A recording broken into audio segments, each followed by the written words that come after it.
আহমেদাবাদ বিমান বিপর্যয় থেকে শিক্ষা নিল কলকাতা বিমানবন্দর কর্তৃপক্ষ। কলকাতা বিমানবন্দর কর্তৃপক্ষের তরফে 4 পুরসভাকে নোটিশ দেওয়া হয়েছে। সেই নোটিশে বলা হয়েছে বিমানবন্দরের 20 কিলোমিটারের মধ্যে, অর্থাৎ বিমানবন্দর সংলগ্ন বা লাগোয়া যে 20 কিলোমিটার জায়গা, তার মধ্যে কোনো রকম বহুতল যদি তৈরি করতে হয় সেক্ষেত্রে তার উচ্চতা নিয়ন্ত্রণ করতে হবে এবং সেই নিয়ন্ত্রণটা হবে একেবারে কলকাতা বিমানবন্দরের নিয়ম অনুযায়ী। যতটা উচ্চতায় একটা বহুতলকে তৈরি করা যায় সেই অনুযায়ী করতে হবে এবং সেই অনুযায়ী একটা নির্দেশিকাও জারি করা হয়েছে।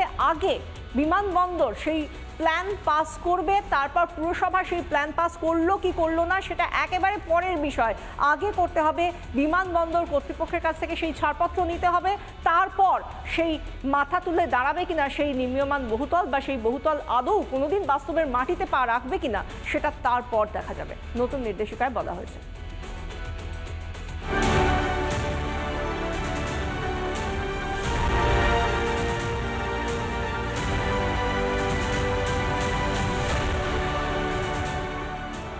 জুন ভারতের ইতিহাসে এক কালো দিন হিসেবে চিহ্নিত থাকবে। ওড়ার কয়েক সেকেন্ডের মধ্যেই মাটিতে আছড়ে পড়ে বোয়িং 787। আহমেদাবাদ বিমান দুর্ঘটনায় মৃত্যু হয় 241 জনের। ঘটনার পরেই নড়েচড়ে বসে প্রশাসন। এয়ারপোর্ট লাগোয়া এলাকায় বহুতলের উচ্চতা নিয়ন্ত্রণের নির্দেশ বিমানবন্দর কর্তৃপক্ষের। একাধিক পুরসভাকে নোটিশ কলকাতা বিমানবন্দর কর্তৃপক্ষের। এয়ারপোর্ট অথরিটি অফ ইন্ডিয়া এবং কলকাতা বিমানবন্দরের তরফ থেকে এই মুহূর্তে একাধিক একগুচ্ছ রেগুলেশন জারি করা হলো। বিমানবন্দর লাগোয়া এলাকায় নোটিশ, একাধিক পুরসভাকে নোটিশ বিমানবন্দর কর্তৃপক্ষের। আওতায় বিধাননগর, উত্তর দমদম পুরসভা, আওতায় নিউ ব্যারাকপুর, মধ্যমগ্রাম পুরসভা। বিমানবন্দরের 20 কিলোমিটারের মধ্যে বিধিনিষেধ। বহুতল তৈরিতে লাগবে বিমানবন্দরের ছাড়পত্র। আবেদন করতে হবে অনলাইনে। বিমানবন্দরের ছাড়পত্র পেলে অনুমোদন।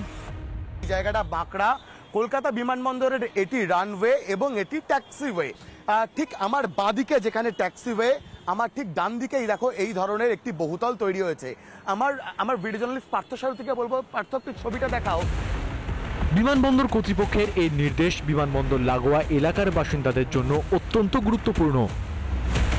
উচ্চতার একটা ফ্যাক্টর আছে, তারপর একটা ভাইব্রেশনের ফ্যাক্টর আছে। যখন ল্যান্ডিং করবে তার সারাউন্ডিংসে যাতে বড় বড় অট্টালিকা বা বিল্ডিং না হয় সেগুলো তো দেখা উচিত। আমরা এখানে দাঁড়িয়ে দেখি তো ভয় লাগে, মনে হচ্ছে এই লেগে যাবে। এই নিয়ম আগে থেকেই ছিল, কিন্তু তা না মানায় গাফিলতির অভিযোগে সরব বিশেষজ্ঞরা। এই যে পারমিশন নেওয়ার যে প্রক্রিয়া অর্থাৎ প্রসিডিওর, এটা কিন্তু ছিল, আছে এবং থাকবে। ভায়োলেশন দেখা যাচ্ছিল এই প্রক্রিয়ার। এবারে এই ঘটনার পর থেকে আমি আশা করব যে সমস্ত যারা স্টেক হোল্ডার যারা আছেন তারা একটু আরও সচেতন হবেন। যদিও বিমানবন্দর কর্তৃপক্ষের কড়াকড়িকে কটাক্ষ করেছেন রাজ্যের মন্ত্রী। যখন সামনে হয়েছে সেগুলো তো তাদেরও দেখা উচিত ছিল, তাদের তো পারমিশন লাগে, এখন এই কথাগুলো বলছে। বিমানবন্দরের গা ঘেঁষে উঠেছে একাধিক বহুতল। কিভাবে মিলল অনুমতি? রাজ্যের শাসক দলকে নিশানা বিজেপির। তৃণমূলে না বলে তো সিম্পল ফর্মুলা, পয়সা দিন, আপনি যা ইচ্ছে তাই করুন। পয়সা দিলে পরে হয়ে যাবে। পয়সা দিন, আপনি 6 তলা বানান, 4 তলা মাইনাস হয়ে যাবে, দেখাবে 2 তলা। আপনি দেখতেই পাবেন না, দূরবীন দিয়েও দেখতে পাবেন না 6 তলা বিল্ডিং হয়েছে। নিয়ম তো ছিল, কিন্তু কেন মানা হতো না? কোন জাদুতে গগনচুম্বী বহুতল?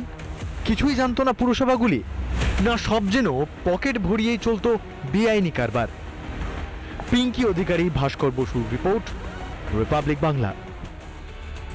নানা ধরনের কন্টেন্ট দেখার জন্য লাইক করুন, শেয়ার করুন আমাদের ফেসবুক পেজ, সাবস্ক্রাইব করুন আমাদের ইউটিউব চ্যানেল।